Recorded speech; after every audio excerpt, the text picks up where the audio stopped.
అందరికీ నమస్తే అండి. నేనైతే ఈరోజు చిక్కుడుగాయ టమాటా మా అమ్మ చేసిన స్టైల్లో అయితే చిక్కుడుగాయ అయితే చేసిన చాలా అంటే చాలా టేస్ట్ ఉందండి. ఇది అన్నంలకైనా చపాతీలకైనా చాలా బాగుంటుంది. మరి లేట్ ఎందుకు వీడియోలోకి వెళ్ళి అయితే చూద్దాము. ఫస్ట్ చిక్కుడుగాయనైతే ఇలా చిన్న చిన్నగా చించుకొని దీన్ని అయితే కొద్దిసేపు అయితే ఉడికించుకోవాలండి. గిన్నెలో ఇలా ఉడికించుకుంటే సరిపోతుంది. ఇప్పుడు మనం ముందుగా అయితే ఒక ఉల్లిగడ్డ ఇలా చిన్న చిన్న ముక్కలాగా కట్ చేసి పెట్టుకోవాలి. 4 రెమ్మల కరివేపాకు, 2 టమాటాలు, 5 పచ్చిమిర్చి, కారం చూసి కట్ చేస్తారండి. 5 వెల్లుల్లిపాయలు అయితే కచ్చా పెచ్చ దంచేసుకున్నాను. స్టవ్ ఆన్ చేసి పొయ్యి మీద అయితే కడాయి పెట్టుకున్నాను. కడాయి వేడైనాక చెంచనర నూనె అయితే వేసేసుకున్నానండి. నూనె బాగా వేడైన తర్వాత కొంచెం ఆవాలు, కొంచెం జీలకర్ర వేసుకోవాలి.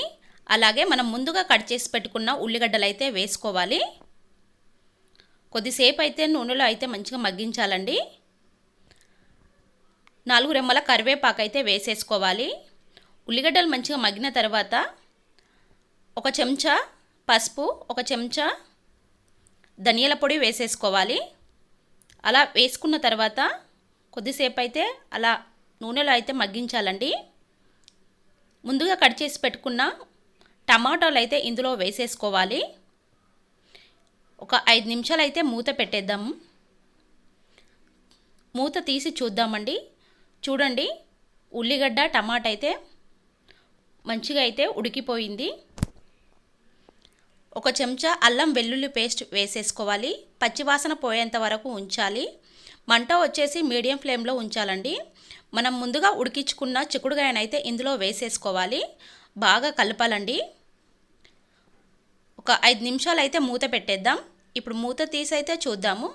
చూడండి ఎంత మంచిగా ఉడికిపోయిందో. ముందుగానే ఉడికించుకున్నాం కదా చిక్కుడుగాయనైతే. గ్రేవీ కూడా మంచిగా టమాటాలు వేసినాం కదా, గ్రేవీ కూడా కొంచెం తయారైందండి.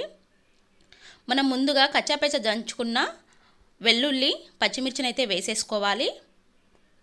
అలా వేసుకున్న తర్వాత మూత పెట్టేసి ఒక 5 నిమిషాలు అయిన తర్వాత చూడాలండి.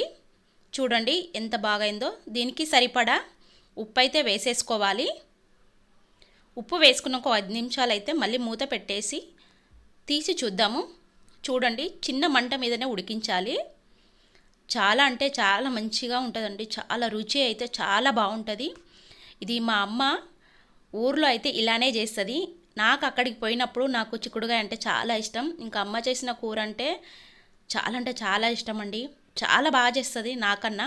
ఇంకా అందుకే ఈరోజైతే చిక్కుడుగాయ మా అమ్మ చేసిన స్టైల్లో అయితే చేశాను అన్నమాట. ఇంకా చిక్కుడుగాయ అయితే అయిపోయిందండి. కొత్తిమీర చిన్న చిన్న ముక్కలాగా కట్ చేసి వేసేసుకోవాలి. అలాగే స్టవ్ అయితే ఆఫ్ చేయాలి. ఇది చపాతీతో కానీ అన్నంతో కానీ తింటే చాలా అంటే చాలా బాగుంటుందండి. మీరు ఒకసారి ట్రై చేయండి ఫ్రెండ్స్.